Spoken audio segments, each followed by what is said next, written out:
Knowledge is power.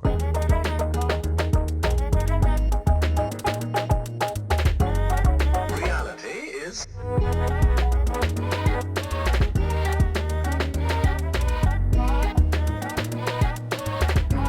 know a little bit more about your audience and how I can make it a great experience for them. Right. So, I would say I do speak to like the leader side in all of us fairly often. The podcast kind of started as a mental health podcast, just talking about like depression and our inner experience and what you can do to make it better, sort of thing. A lot of people sharing their personal experience, and so I think the audience is probably people looking for like those little golden nuggets of advice to make their life a little bit better than it is. Okay. So Awesome. if that helps. Yeah, that helps. Wonderful. All right. Well, ladies and gentlemen, welcome to the Junkyard Love podcast. I am here with Anani and Anani. It's so great to have you on today. I've got a little bit of notes here, but like I said, we'll just kind of keep it casual and see where it falls in. So I would love to start with your bio, with your background, what it is that you do. Awesome. Thank you for having me, Jacob. I'm excited about our very organic conversation.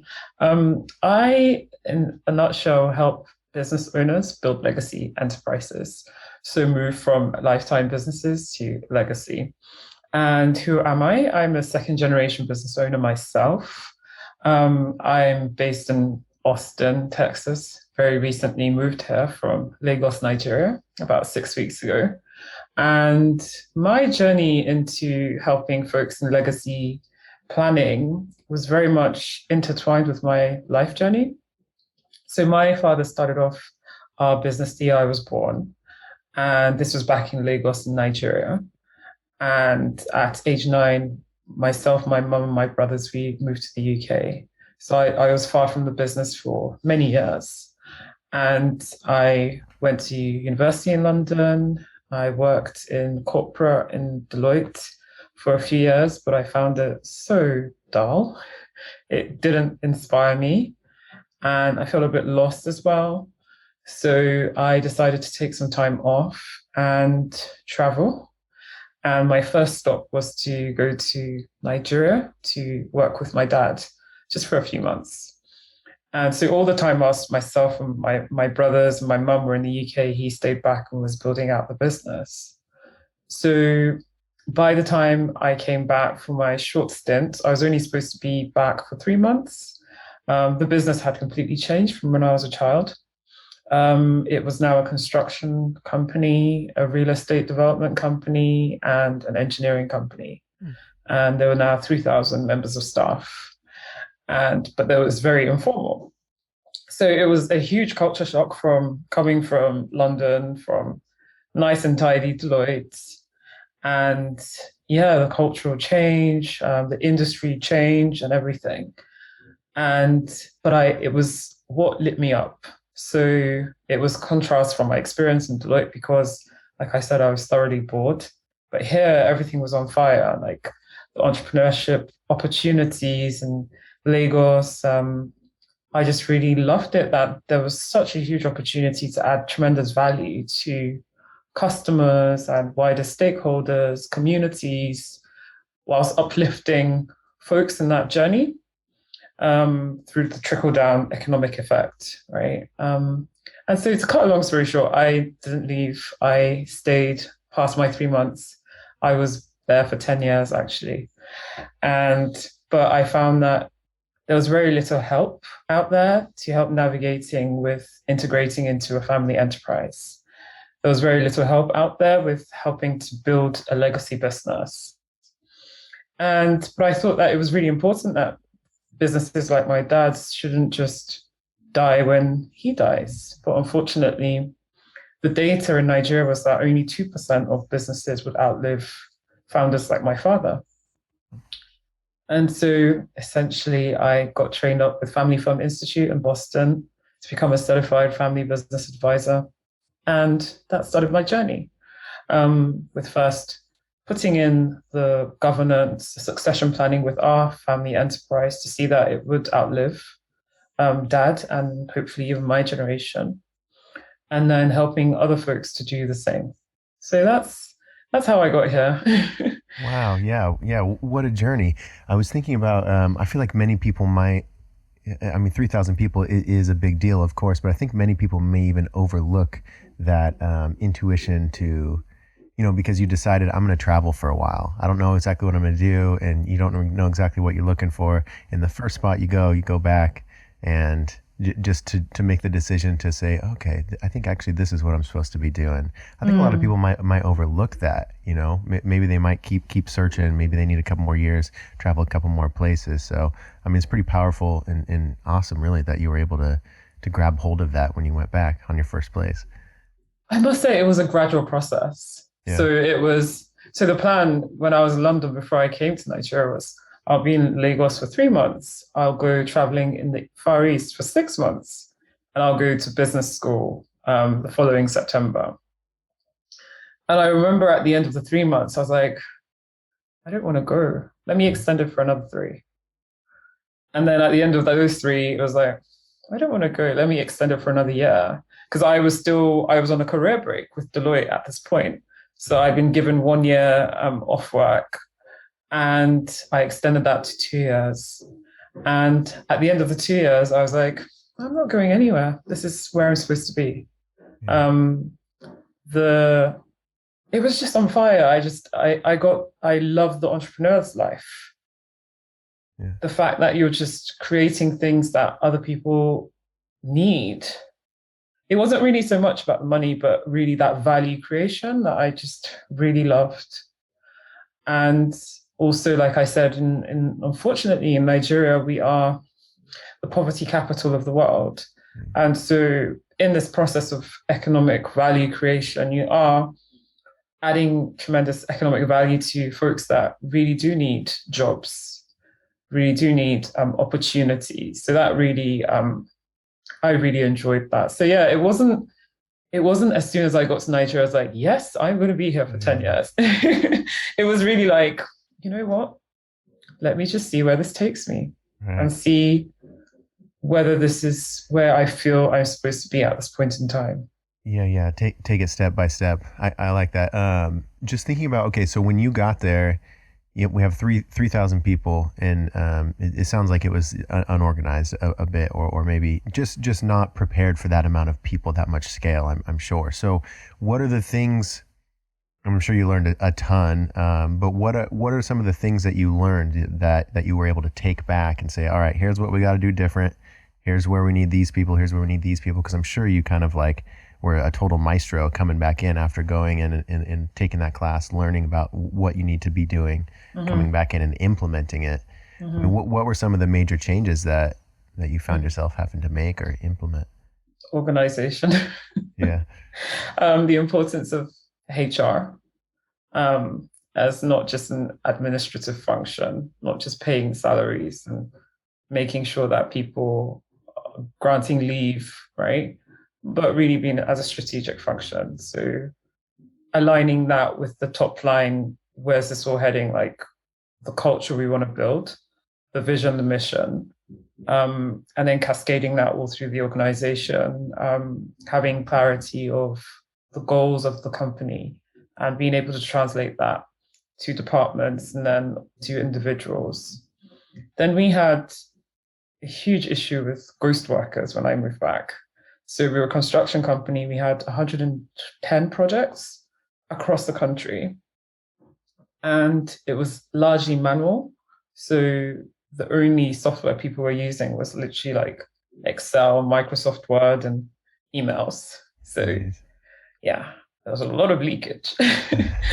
So looking at just putting in controls. So I brought an internal audit, biometric, time and attendance verifications, doing lots of kind of spot checks of the salaries that were being paid to whom. A lot of the time found that these people didn't exist or they'd left the firm years back. It was a horrible experience. Yeah, it was a horrible experience. And then also delineating functions and roles. A lot of the time, someone would be like, yes, I'm a procurement officer. That's what I was hired for. But actually I'm doing admin work. Mm. And you'd find there was a lot of duplication in that regard. So there's lots of inefficiency. So doing job description audits. Okay, this is what you were hired for. What are you actually doing? Do we need to update your JD? Do we actually then need you in this department? Right. Do you need to be moved somewhere else? Do we need you for stop in the company? So there's a lot of tedious work in that regard. A lot on people management and also on finance. Right. Right. Finance too was also largely informal. And then how does that map over to kind of like the work that you find yourself doing with other companies, like where they're hiring you to come in? Do you find a lot of the kind of similar things where maybe businesses grew too quickly, or they just didn't put the correct scaffolding in place? Or Precisely, a lot of businesses grew too quickly, and the growth is centered around an individual, and so it's very founder centric. And instead of building an institution so typically you'll see that the founder is surrounded by helpers.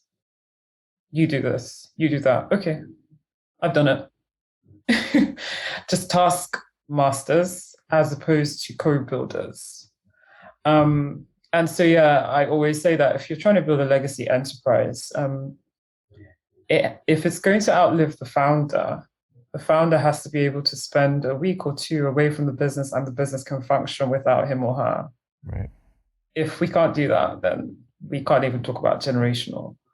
And so the very first step is business foundations, HR, finance, standard operating procedures, processes, procedures, all that. Yeah. Right. Yeah. So yeah, a large part of your work is obviously helping with intergenerational business. Yeah. So what does that look like? I mean, do you find yourself working with a lot of father-son sort of situations, or a few tiers down? Are a lot of their issues kind of just typical father-son not getting along type stuff, or what do you see often there? I've seen father-son, mother-daughter, cross genders, sometimes siblings teams with fathers. Right. Yeah. A lot of the time, the conflict arises because the founder, mum or dad, is finding it really difficult to let go. So they've been the one that built this business from inception. Right. And they say it, they want to retire, but in reality, they're hugging it and stifling this business, and no one else can get a word in. And that's really the crux of the matter, and that's what's causing a lot of conflict. And that's when I'm pulled into the room, right? Okay, we want to succession plan, but how do we actually go about doing this? Or there's a lot of sibling rivalry, in that regard. Or the unfortunate has happened, the founder that has passed away, and it's like, okay, what do we actually need to do? Yeah. What steps do we need to take? Unfortunately, we don't want that situation where it's in crisis when we're planning. It makes it a lot more difficult. Ideally, we want to plan as early as yesterday. Yesterday is always, ideal. It's never too early to start planning, legacy planning, because it takes time. It takes time for the family to come together and start having a cadence of conversations on where's this going? Right. What's our purpose? How do we fit into this?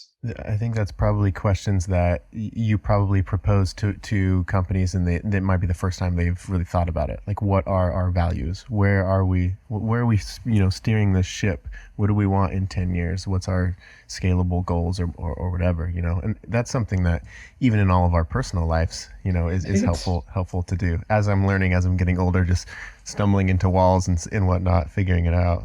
I'm more and more in favor of having what am I aiming at? I think that would actually be helpful. Yeah. I think we've all been conditioned just to just keep doing things. Right? As opposed to be, and to actually take a step back and have full clarity as to what is the purpose of this. And so Jacob is able to articulate his vision, his values, his purpose. But you've also got other folks in this process as well, right? So how do you then galvanize a team, your family members, to also co-create the vision, the mission, the purpose, and the values? Right. So often folks haven't given sufficient thought to this because they're seemingly more pressing, urgent matters to deal with, making money in the business, making daily decisions, working in the business. But we have to make the time to work on the business. And in a family business, that entails creating emotional room, a time, a cadence for challenging conversations, unfortunately. Because it's not something that is just, right, you've got 4 options. Which one do you like? Red, pink, or blue? Would you like meat or fish? No, it's not. It really takes deep introspection. It takes considered conversation to collectively arrive at that point. Yeah. And those are difficult questions to ask. Yeah, and they're certainly not like a check the box and we'll choose which one. Those are in-depth, long conversations, looking at the future of, everyone involved personally and financially, and what the overall goals are going to be. So what do you, when it comes to leadership, what do you, how about this? How do you define leadership? I often say that, excuse me, leader comes from an old English word, which is go before, as a guide. So as a leader, you facilitate, you inspire, you motivate. You've gone before everyone else around you, have an idea of vision, where we're heading, and you're just influencing and motivating, rallying people along on the journey to come with you. It's not rulership. It's not power over. It's not domineering. It's inspiring. I like that. That's a fantastic definition for leadership. So do you find different leadership styles in, I think of just our older generations, and then, just the younger generations, millennials, Gen Z, whatever, just because technology has changed what we do, how we do it, why we do it. It's just changed so much. It's really taken over a lot of what we do. And I feel like it brings out different ideas in us as leaders. I imagine there's probably just a big disconnect in the types of leadership, in the places we want to take things, older generations versus the young. Do you find excuse me, do you find that that like technology and maybe taking risks, or getting away from, because at some point when you have a business, it works great to have, handshakes and emails and just Microsoft Excel and whatnot, but and then at some point you got to build a website, and it's got to work well, and then you got to have social media, and so I imagine there's probably a lot of resistance to that sort of growth. Do you find a lot of that sort of thing?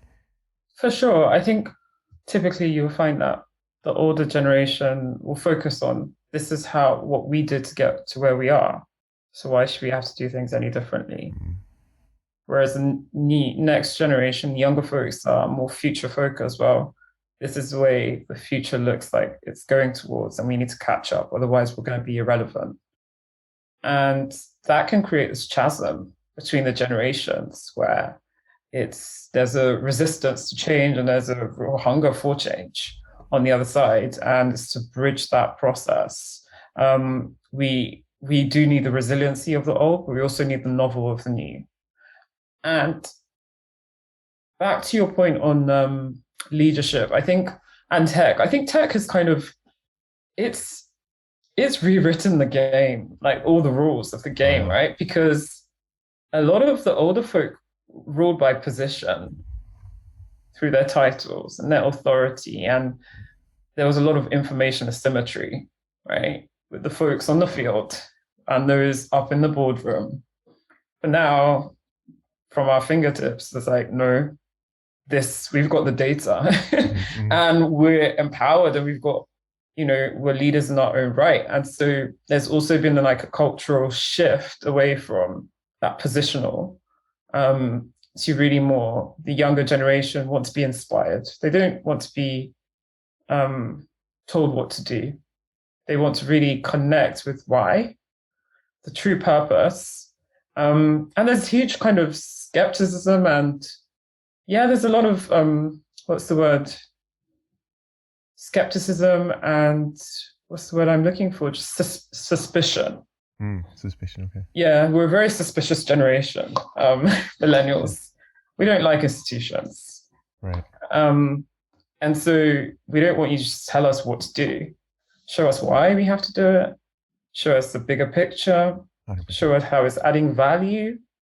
Be authentic. So these are all the kind of generational gaps we typically see is in the style of leadership, which is apparent in family firms as well. This can really hinder collaboration because both generations are just talking over each other. It's like they're speaking different languages and unable to come together and truly collaborate.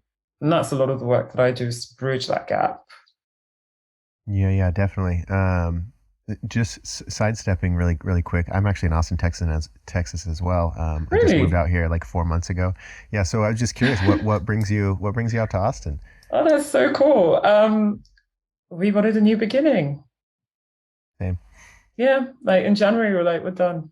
We need to move. Yeah. So we decided in April, myself and my husband came out to check it out, because we decided on Austin without ever visiting Austin. Mm-hmm. Same here. Yeah.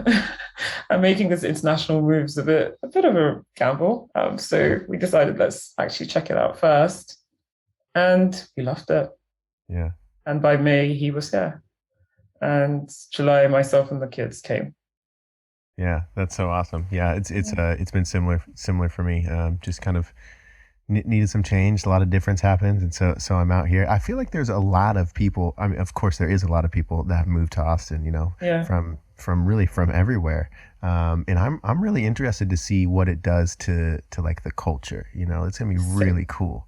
The next 10 years, like everybody coming here with their ideas and their individual perception and how they see it, so what do you see? I'm sure that you probably watched, business trends and like cultural trends, kind of where things might be going. Do you think about the future of places like Austin with a bunch of people moving here? Oh, for sure. I'm super passionate about cognitive diversity, right?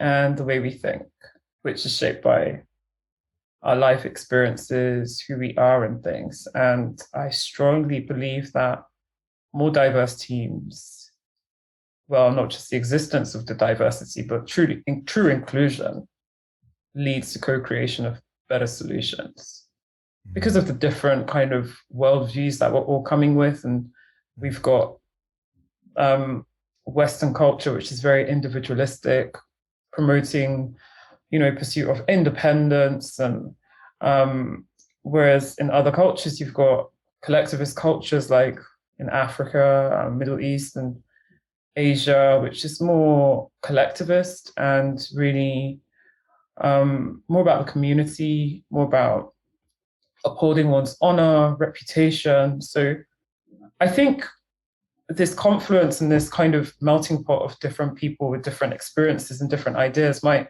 bring about better social solutions, as well as stronger business ideas as well. So I think it's exciting. I think from everything I've experienced so far, super inclusive. Yeah. And it's really up and coming. It's like this melting pot of everyone is here. Yeah, it feels like that for real. Yeah, and I think we're going to see really cool ideas come out in business sphere as well as in social space as well. Yeah, yeah. I think so too. Obviously, of course, you have your finger on the pulse closer than I do, but just as kind of a creator and someone who enjoys culture, and just as like my view as an artist or whatever I'll call myself, I'm so like, wow, this is going to be really cool. I'm very excited, Hmm. and I think it's cool. We have people like Tesla or Elon Musk moving out here with Tesla, and I think HP moved out here. Joe Mm. Rogan moved out here, and he's bringing all these comedians. So that, I mean, if you have a bunch of comedians coming into a town, you're definitely going to have the culture changed. Yeah, so I'm just really, really, it's very exciting, and I'm happy to be here and welcome. I'm glad you're here too. Thank you. Thank Um, you. so do you have any companies or any of like the big popular people, maybe Tesla, that people look up to? What are some good aspiring companies that have good cultures that we might be able to point at and Mm. learn from? Mm. That's a really good question. I would say Tesla's a great one. Amazon's a great one. These are companies that encourage innovation, creative thinking, allow for fail fast, Mm, fail as fast as possible, so you can get back up. Because not only do we have to allow for diversity of thought, or diverse teams rather, both in families and in business, we also naturally have to ensure that these folks that are diverse actually have a voice. We listen and encourage them to speak, which is inclusion. So having their voice heard at the table, but not only it's not enough just to have their voice heard at the table. We want everyone to be empowered to be agents to challenge the status quo, to be able to be like, hey, Jacob, I'm not sure that's a good idea because this might not work, or we've done this and it's failing. We need to try something new. Because it's in that place that we see true creativity and unlock innovation. Just looking at the macro, we're going to see it's been disruptive. It's going to get even more disruptive. Um, the rate of technological innovation is exponential and will continue to be so. So we cannot be static. We have to be dynamic. We have to not just adapt to the times. We have to create the future. mm. And that can only happen if we're creating cultures where challenging is the norm. Yeah, yeah. I like that. I mean, I completely agree. I think that's what it is. I mean, if you can create this business to be an organism that is, self-correcting, like on all of its different aspects, all of its nodes, your employees are your different edges of it. And when they see something that maybe you can't see because you're working on your area, yeah, it's worth listening. Yeah, I don't think having a dictator at the top saying yes or no all the time is incredibly helpful. I think that age is gone. Um, and we have to normalize everyone must feel safe to make a mistake. Mm, Yeah. Because it's we have to normalize risk taking to some extent, right? The mhm. safety, that even I'm going to try something new, even if it doesn't work, it's fine. I learned something from it, as opposed to I have to stay safe and just toe the line of best fit. So I fit in and I don't stand out. That is not going to unlock innovation and creativity. Mm, mm. Okay, so do you see? I think. I mean, I'm not in it. I like so I don't see. I kind of see more of like the news articles and what you hear here and there. But with our interesting culture right now, Mm. inclusivity is so important and it is great. But I do see a lot of like overcorrection of it. I see a lot of we're like mimicking, we're like doing like the mime version of it, we're doing the acting version of it, making sure everybody knows Mm-hmm. that we're inclusive instead of actually doing it. Do you find a lot of that? Yes, it's exhausting. It's a lot Yeah, of eye service. It's like a PR campaign. virtue signaling of senses. Yeah, Yeah, yeah, yeah. So it's making me crazy. I yeah, no, it's BS. That's not inclusivity, yeah. right? It's not about festivals and Women's Day and those things are great. Um, but it's really about creating cultures that really make room for people that look different and are different, Yeah. where everyone can say, I belong here, my ideas belong here, my mistakes belong here. Yeah. And everyone can take not only kind of legal ownership, I'm an employee, but also emotional ownership. Like, I truly belong, and I truly desire for the best for this organization. And so I pour my best into the organization, and the organization reciprocates. Right. Yeah, like that's the identity we should be meeting at. Like our community identity, like that's where we should act from. We meet each other on these incorrect levels and then think we need to react and respond to them. And it's like, bro, I don't care about that. We're here to create a community and build a business together. Let's talk about that. And I think also, I have very strong views on this.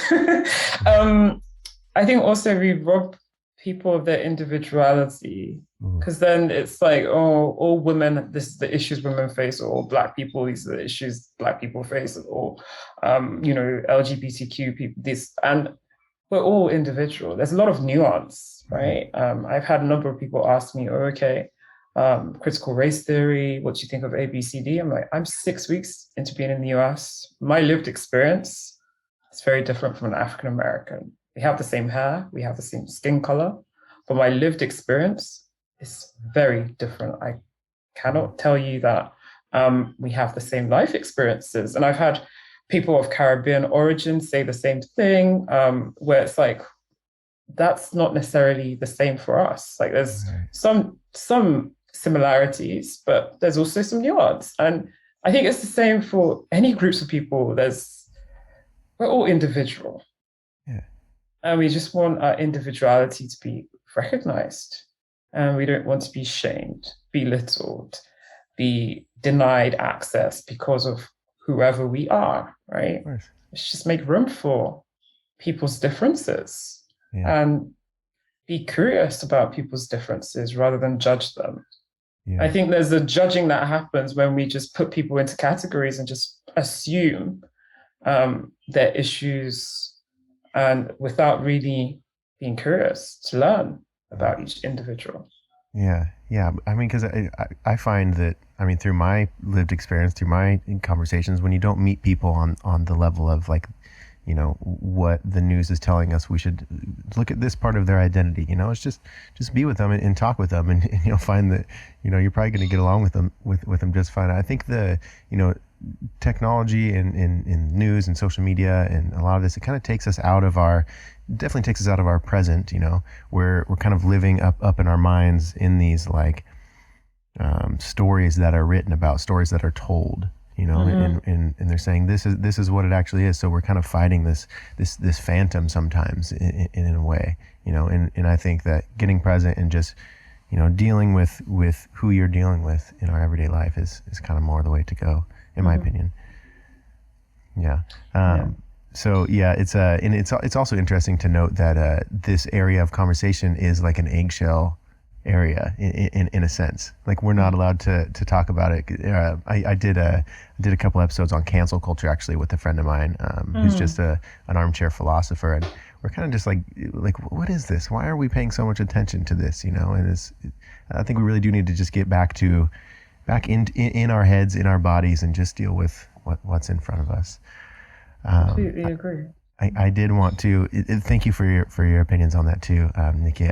So I did want to. I was thinking about first generation businesses. So people who are starting to get some growth. They're the ones with the idea. They're the founders. They're getting employees. Things are growing. Maybe they have a couple stores. Maybe they have a couple locations. You know, at what point should we start thinking about tightening up? Like, well, all right, let's actually get our 10-year plan. You know, what do we need to be thinking? I actually have one friend in particular who he has a clothing company. I feel he's going to be very successful. He already has multiple stores. He started out. He used to sell T-shirts out of his trunk at parties that I would DJ. And now he's got multiple stores, and he's just a really cool guy.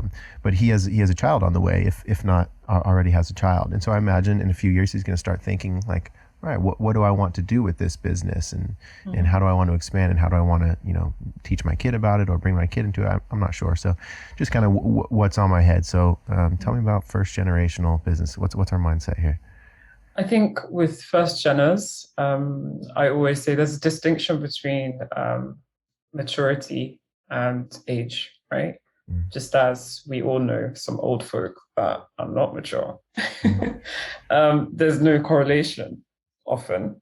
It's the same with businesses. So quite often you have a business might be in a startup phase where you're trying to prove the concepts and get it to commerciality. Pre it's being able to stand on its own 2 feet and generate consistent revenue and profits. That's a business that's really in baby mode.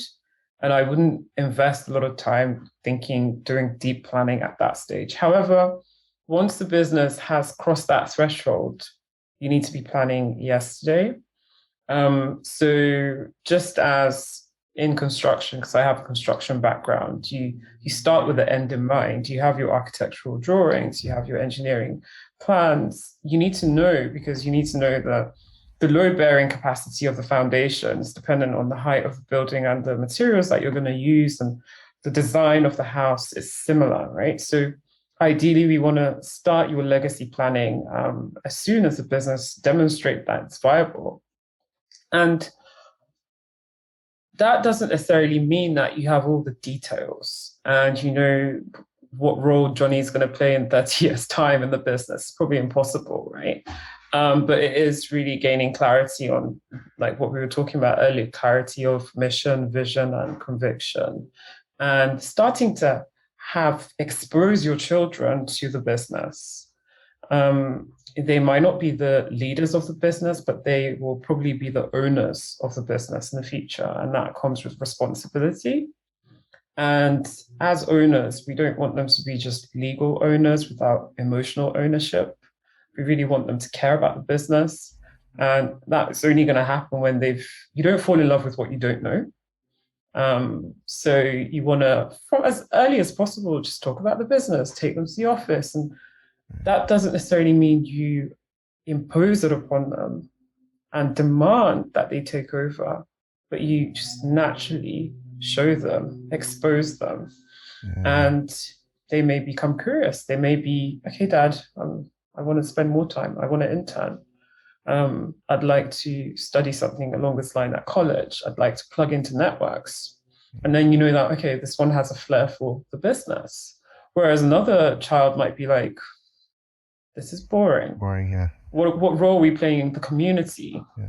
How can we help folks that are less, not as well off as us? And then, this child has a flair for like philanthropy or community CSR and things like that. So, or you might have a child that's like, we need to think about life insurance. We need to think about structuring our assets. We need to think about other investments.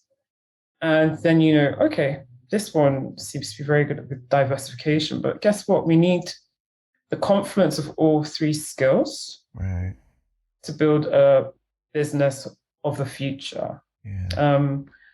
Because it's really thinking through the technical structuring as well as leading the business, as well as, okay, what other assets do we have as a family and how can we protect the family? So yeah, I would say start with the end in mind, start to create a cadence for these conversations with family, with your spouse, if possible, with your kids, from an early age to really, and also expose them from an early age, because legacy is long-term. It takes time.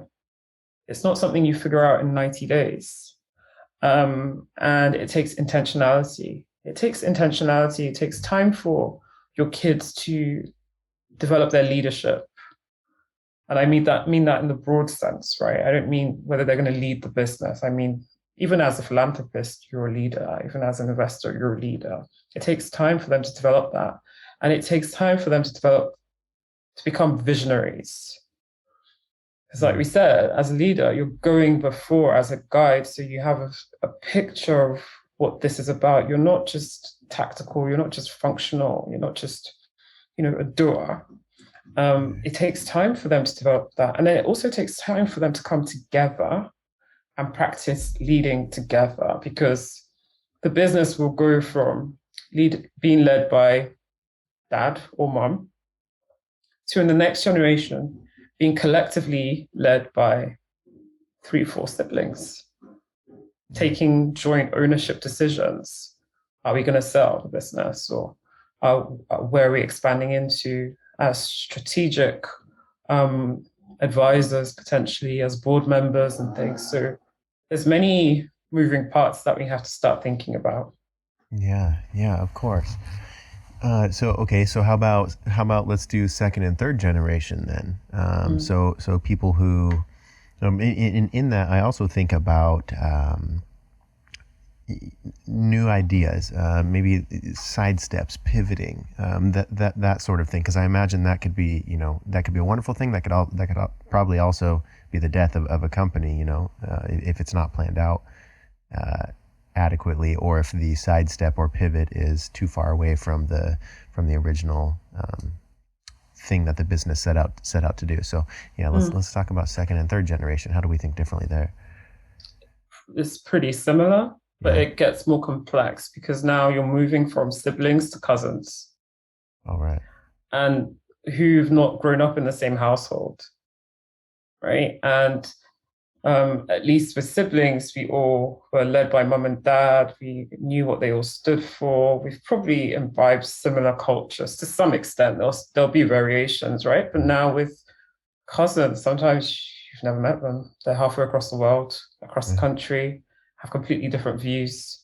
And so it becomes even more important to focus on that team formation, that clarity of vision, mission, and conviction. Because guess what? That's a dynamic concept. It's not something that, Henry VIII decided in 1466 that this is it has to evolve with the times and with the stakeholders. So we have to start thinking about family learning, being intentional about family retreats, spending time together, being intentional about collectively ideating on this vision, mission, conviction. And we have to start running the family almost like a company. We have to create governance committees, decision-making processes to minimize conflict. Yeah. Okay. Well, how do you think of you've used the word legacy a couple times, and I think I heard you mention it in another podcast I was listening to as well, and I think I remember you having a good explanation around it. So, how do you think of the word legacy? I think of it as something that outlives you. So it's sowing a seed today, and you might not necessarily get the immediate returns, in that the fruit of that seed won't bud immediately. The totality of that fruit won't bud immediately, but it's going to create a tree with so many fruits for future generations to benefit from. That's legacy. There's a quote, and I forget who said it. It's legacy is not giving someone something, it's giving people the ability. It's a skill, which I love. Because back to your point on like pivoting and reinventing, so apt. All the studies on enduring family businesses and enterprises are those where every generation brings something new. So they either go into a new market or new product, new service, new investment, new joint venture.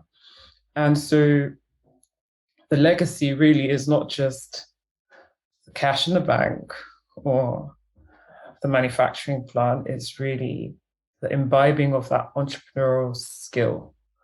And when I say entrepreneurial skill, I'm not just talking to those next geners or the rising generation that have an inclination for entrepreneurship, because I believe the mindset of entrepreneurship is so powerful, and it permeates through different aspects of life. So even the philanthropist needs an entrepreneurial mindset. The investor, the impact person, the social person, the employee, being an entrepreneur is just the ability to create something that adds value to people and being able to make it sustainable, right? From money perspective. So yeah, I think it's really, really important that we do. Legacy is not just about what people are going to inherit. It's also the skills that they're learning, which is why learning is so important for business families. Learning together, learning individually, learning the stories of the origins of the business and the business founder, but also learning about the failures. Mm. Yeah, I think even having just a growth mindset when it comes to learning is just as an individual is helpful to the overall business. I mean, I listened to you on some podcasts and you mentioned Brene Brown, you mentioned Simon Sinek. I love both of them. And so it sounds like you are constantly learning, you're constantly absorbing and feeding your mind this new knowledge, and it makes you better at what you do, so you can help more people, right? So how about some little self-development tips? What are some ways that you stay sharp? Like, do you make sure you're like, I'm going to listen to this many podcasts a week, or are you just kind of casual about it? Or because we all got to be feeding our inner leader, right? No, that's a really good point. So I kind of have a cadence for learning and whoops. And microphone's podcasts attacking you today. apparently. And for me, podcasts I love them because they're just so convenient, right? I can be doing the most mundane thing, but I'm learning at the same time in a very, I find it entertaining way. So I could be at the gym running and time just goes like this because I'm listening to friends educate me in my ear. So whenever I'm at the gym, I'm listening to a podcast. Whenever I'm driving or in the shower or doing any kind of interesting housework, I'm listening to something. And I try to make sure they range from mindset type work, emotional intelligence, entrepreneurship, kind of societal, cultural, just get a total kind of view. Because I think as business owners, we need to work not only on mindset, which is foundational, being able to have a growth mindset, being able to be curious, being able to take risk, pursue possibility. These are really critical as business owners.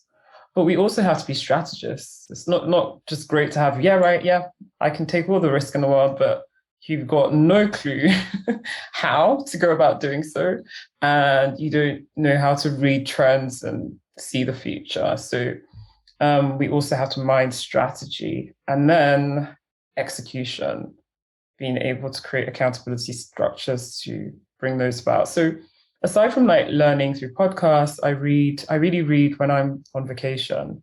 I'll probably beast through like 4 or 5 books. And then I highlight them and then read the notes like throughout the year. So I'll go back to random books. I'm like, oh, I'm a bit rusty. What was that book about? And I just go through only the highlights because I read on my Kindle. And the most impactful but unspoken about learning for me is through connections. Yeah. Through communities. I'm in communities with other NextGeners, industry groups, impact, philanthropy, and then just friends, just conversations like this, right? You and with mentors as well. Mentors are just like, oh my God.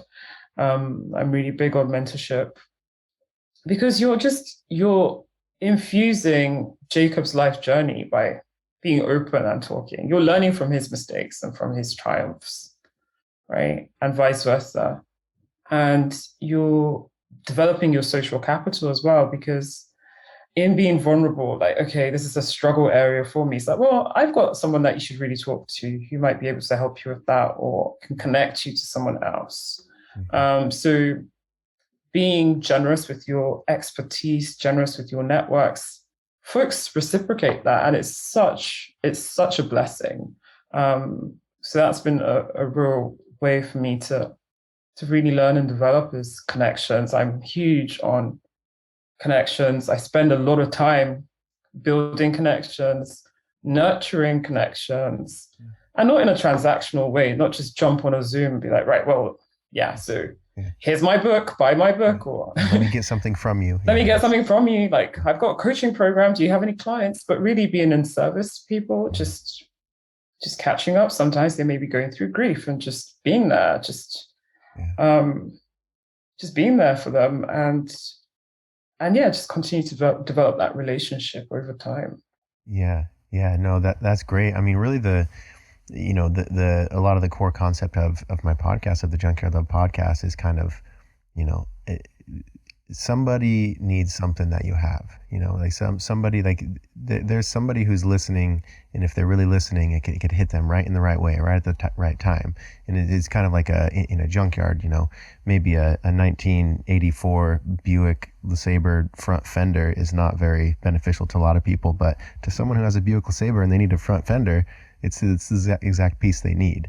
So just kind of like, really opening up to every conversation you have, every interaction you have. It's like, what's the world trying to teach me? What's this person have to teach me? And what can I teach them? Maybe I can teach them some of my expertise, and then that in turn teaches me something about myself. So it's being open to and reciprocating to all this is. I completely agree. And the weird thing is that often you don't know the total impact you're making on folks' lives. You don't know when you're giving someone the thing that you have. Right. And I think the same also holds for legacy, right? There's generations I will never meet, and I don't know how I would have impacted them, right? Yeah. So always be in a place of service, and forget about all those. We all have those niggling thoughts about how you're not good enough, you don't know anything, and you're a failure. Forget about those people. Like, the more you talk over them, they quieten down. I rarely hear them these days. Like, there's some days I wake up and I'm like, yeah, boy, you're a bit loud today. I need to do some mind makeovers. But those thoughts are irrelevant in the grand scheme of things, in terms of the impact you're making on people in your generation and in generations to come. Oh yeah, beautifully said. Just that I've covered a lot of the mental health area on the podcast, and that is something that I've talked about before. Is hey, that voice, that inner nihilist. We all have it sometimes. Sometimes many of us have it a lot more. Whatever. But if you can kind of just stand up to it and say, no, thank you. Like, or even, oh, okay, so you're mad, oh, I see you. I see you, mind, you're trying to be negative about this thing, but instead, believe in yourself and focus on your ideas, and focus on, what you want to accomplish, and what you're capable of doing, and what you're capable of bringing to the world. It's super important. I love that you mentioned that, like that little nihilistic voice. I always love mentioning that Jekyll and Hyde version of ourselves. Yes. So we are getting up here in time. I do want to do, so typically I try to find one last hard-hitting question. A lot of times I would ask, what does the world need more of right now? But for you, I think I want to frame that, if you're willing to answer. How about, what's something that the leader in each of us could use to hear right now? What's something that could speak to the leader in all of us? Be powered by possibility and not caged by fear. Oh, dang. I like that. There's a lot more possibility out there than there are negative outcomes. But those voices will amplify the what could go wrong, how it could go wrong, but push past those if you can, and be powered by possibility, because there's just an infinite amount of possibilities that the world has to offer you, and you have to offer the world. Wow, Valiant. I love that. Powered by possibility, not caged by fear. That's so dope.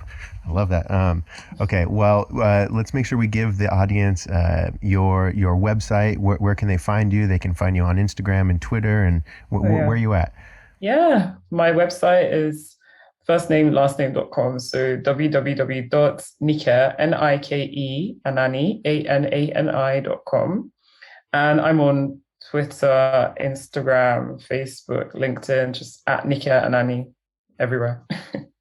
Awesome. Cool. Well, I will include that in the description notes. And everybody go check her out. Give her a follow on Instagram. She retweets some good stuff. I was on her Twitter earlier. So definitely give her a follow. Nikki, I really appreciate your time here. Thank you so much for offering your mind to the listeners and your time to me and allowing me to ramble along and formulate questions as we go. It's been a great ramble and it's been great introspection, learnings and reflections. Thank you so much for having me. Yeah, fantastic. Well, I mean, again, welcome to Austin. I know I'm kind of new myself, but welcome. I hope you enjoy it. Maybe get yourself some breakfast tacos or something this weekend. Yeah, for sure. All right. Well, thanks so much again. I'll see you later. Listeners, take care of yourself. Love yourself. Do not be caged by fear. Let's go. At what age do we learn how to have better conversations? At what age do we learn to have better conversations with ourselves?